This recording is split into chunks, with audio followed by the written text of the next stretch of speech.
भाई लोग नमस्कार। जी हाँ दोस्तों, प्रमोद प्रेम यादव जी का फ़ैन होंगे तो हो जाइए तैयार, क्योंकि आप लोग के लिए प्रमोद प्रेम यादव जी लेके आ रहे हैं काफ़ी ब्लास्ट लेवल के गाने के बारे में। तो चलिए गाइस उसी गाने के बारे में जानते हैं। जी हाँ दोस्तों, बता दूँ गाने का नाम है मार जनी कनखी। इस गाने को प्रमोद प्रेम यादव जी ने गाए हैं।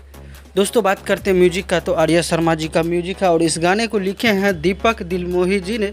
और इस गाने को जो है रिलीज़ कर दिया जा रहा है आप लोग के बीच में, यानी 13 तारीख को सुबह में इस गाने को देखने को मिलेगा। फुल वीडियो के साथ रिलीज़ हो रहा है 30 सीरीज भोजपुरी यूट्यूब चैनल से। तो गाना काफ़ी लाजवाब का है। तो यही लेटेस्ट अपडेट शाम में पोस्टर को अपडेट कर दिया गया था, तो सोचा क्यों नहीं आप लोग को न्यूज़ के माध्यम से बता दें, क्योंकि आप लोग प्रमोद प्रेम यादव जी से हर एक अपडेट पाना चाहते हैं। और प्रमोद प्रेमी यादव जी का फ़ैन के लिए खुशी है, क्योंकि प्रमोद प्रेमी यादव जी अभी एक से एक गाना लेके आ रहे हैं। बहुत जल्दी 369 भोजपुरी यूट्यूब चैनल से एक और बड़ा धमाका देखने को मिलेगा आप लोग के लिए। तो कैसा लगा आज का अपडेट? आशा करते हैं काफ़ी अच्छा लगा। तो वीडियो को लाइक और चैनल को सब्सक्राइब, और कुछ कहना चाहते हैं तो कमेंट करके बताइएगा।